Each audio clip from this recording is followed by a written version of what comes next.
Vivez votre passion du sport auto avec Motul.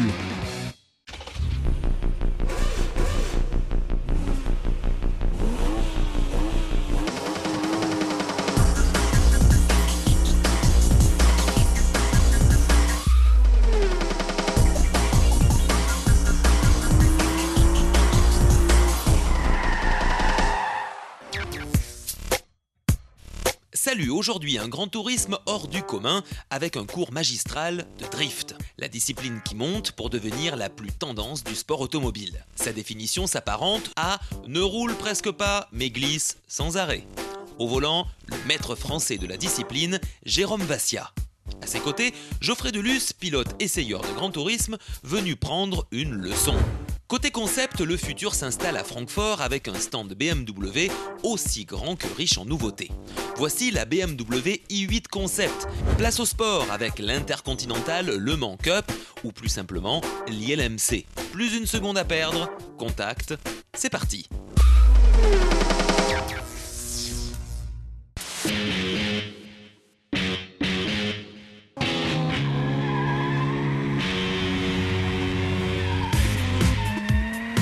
Aujourd'hui, à l'essai, une voiture un peu différente, une voiture de drift, une voiture qui est faite en fait que pour la compétition, avec, on le voit, une décoration très particulière, c'est un vrai show, une voiture spécifique en préparation avec des pneus de compétition, une direction elle aussi spécifique au drift. Après, la grosse différence se passe bien sûr, comme toujours, entre le baquet et le volant, le pilote.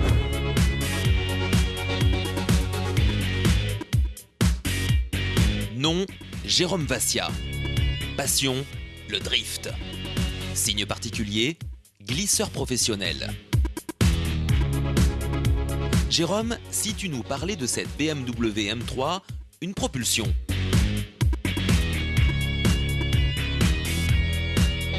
Je vous présente la BMW M3 que je pilote pour le team V-Drift. Le drift est une technique qui vient du Japon, qui est une discipline à part entière du sport automobile, plutôt artistique, notée par des juges.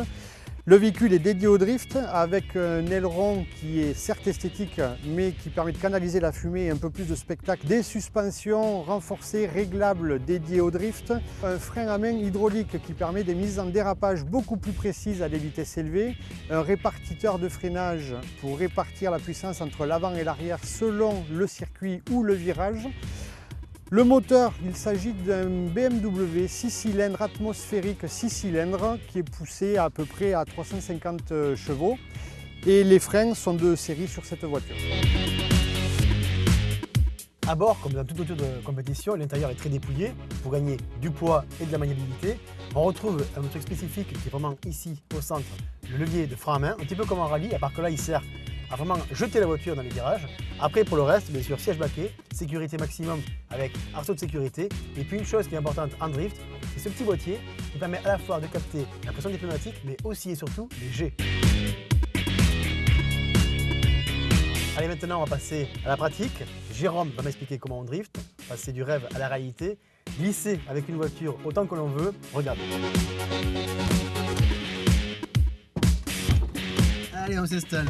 Geoffrey, je te propose d'apprendre avec Jérôme, maître en drift, le b.a.-ba de cette nouvelle discipline du sport automobile.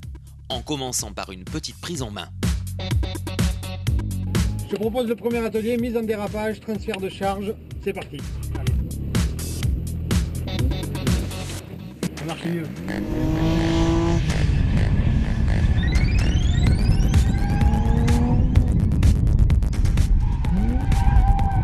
Là j'arrive là. Ça s'appelle 136. Bienvenue au club. Bienvenue au club des 360. T'es chargé à l'arrière, alors ça tient super bien. Bien sûr. Lâche l'accélérateur, ça tient plus. T'as raison. Ça dérape. D'accord.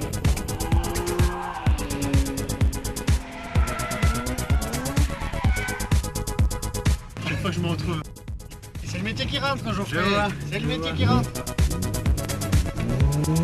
Au moins ça glisse. Ah ça glisse là, ça.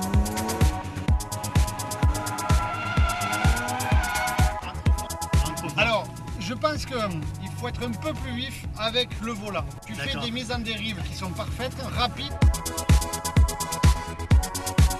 Plus rapide avec le volant. D'accord, il faut que je me force. Voilà, force-toi, les mains très mobiles sur le volant.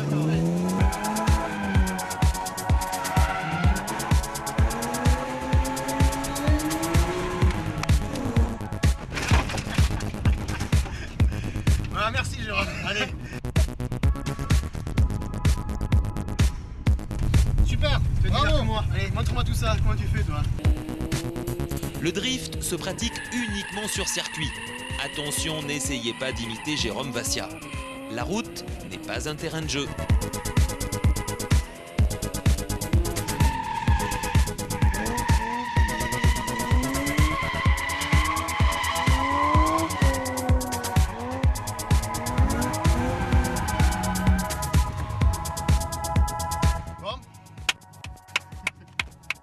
Merci, hein. Avec plaisir, Geoffrey. Bon, écoute, la prochaine fois, je pense qu'on va faire la chose suivante.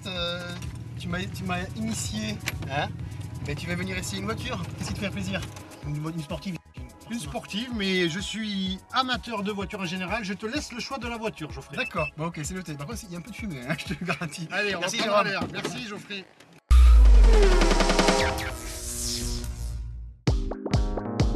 Au Salon international de l'automobile de Francfort, la marque sœur BMW i présente un concept automobile pas comme les autres. Le BMW i8 Concept préfigure l'avenir d'une mobilité à la fois durable et dynamique. Dans sa configuration 2+2 places, la BMW i8 Concept se présente comme une sportive de la toute dernière génération. Une voiture à la pointe du progrès, pleine d'intelligence et d'innovation. Grâce à son concept d'hybride rechargeable unique en son genre, elle combine un moteur thermique et un moteur électrique pour faire découvrir une expérience de conduite exceptionnelle. En effet, elle se contente d'une consommation et d'émissions minimales. Ici, deux formules d'entraînement différentes s'associent pour jouer leurs atouts sur la BMW i8 Concept. Conçue comme une hybride rechargeable, celle-ci combine le meilleur de deux univers.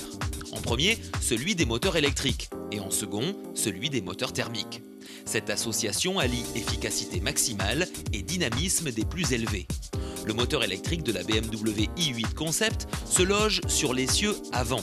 Quant aux 3 cylindres essence turbocompressés, il entraîne l'essieu arrière. Sa puissance atteint 223 chevaux avec un couple maxi de 300 Nm. De concert, les deux moteurs portent la voiture en moins de 5 secondes de 0 à 100 km/h. Cela avec une consommation de moins de 3 litres pour 100 km, selon le cycle européen. La vitesse est bridée à 250 km/h par l'électronique. Le concept hybride permet aussi de rouler en tout électrique.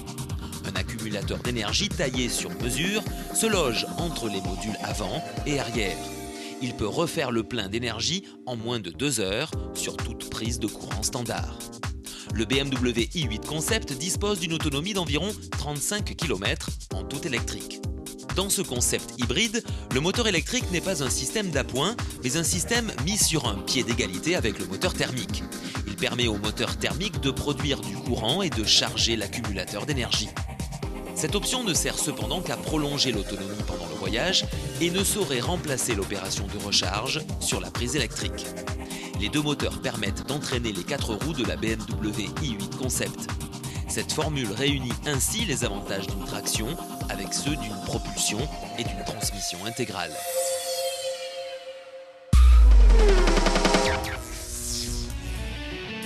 Fin mars, c'était la grande ouverture de cette saison d'Intercontinental Le Mans Cup à Sebring, au cœur des Everglades de Floride. Une piste mythique qui avait vu l'arrivée de la nouvelle Peugeot 908. Les Français étaient là pour tester leur nouvelle monture, pendant qu'Audi, leur meilleur ennemi, fêtait la dernière sortie de leur auto. La victoire avait été signée Peugeot, mais avec la 908 HDI FAP, l'ancienne génération, avec l'équipe Oreca et le trio Duval-Panis-Lapierre.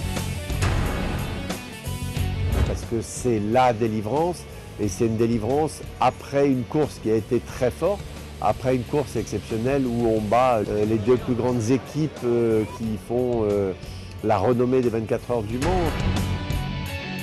Puis, au mois de mai, direction la Belgique, à Spa, pour le premier duel des nouvelles Peugeot et Audi. Si les qualifications avaient largement tourné en faveur des Audi, suite à un arrêt brutal des qualifs, les Peugeot ont réalisé le doublé qui annonçait d'ores et déjà une bagarre sans merci au Mans mi-juin. Et nous n'avons pas été déçus. Après 24 heures de course extrêmement intense et l'abandon de 2 des 3 Audi sur crash, c'est l'R18 de Tréluyer, Lotterer et Fassler qui s'impose avec 13 petites secondes d'avance sur la Peugeot de Bourdet, Pagenot et Lamy. 2 semaines plus tard, début juillet, direction Imola pour la 4e manche. Les Peugeot pouvaient espérer un triplé à 1 heure de l'arrivée. Ce sera finalement un doublé devant les Audi. Ça a été le sans faute sur toute la ligne. Pole position, meilleur tour en course et doublé à l'arrivée avec les Audi à un tour. Malheureusement, on n'est pas au Mans, mais chaque victoire pour moi est exceptionnelle. À la mi-saison, c'est Peugeot qui est en tête du classement provisoire avant la 5e manche des 6 heures Silverstone.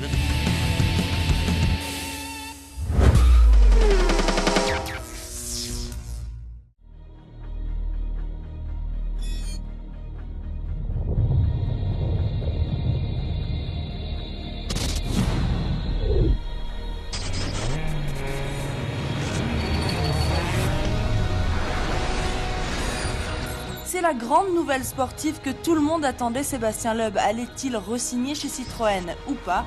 La nouvelle est tombée cet été alors que le septuple champion du monde des rallyes est en passe d'arracher un 8e titre. L'aventure avec la marque au chevron continuera encore pour 2 années.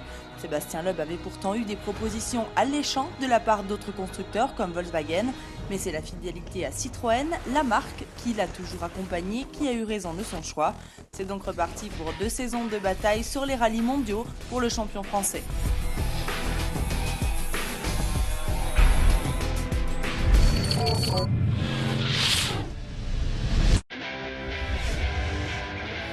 Hey baby, you're irresistible.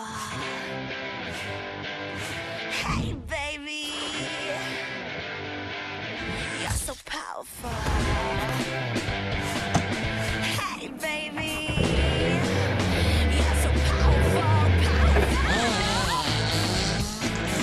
With your sex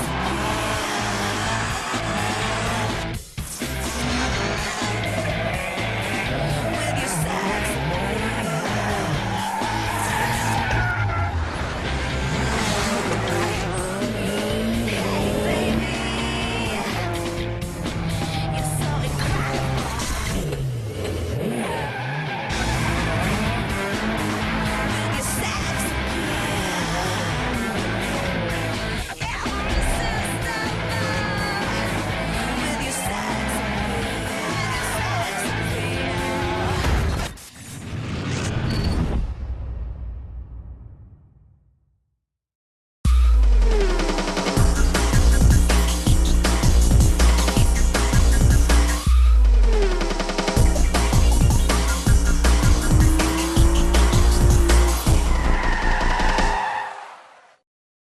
Vivez votre passion du sport auto avec Motul.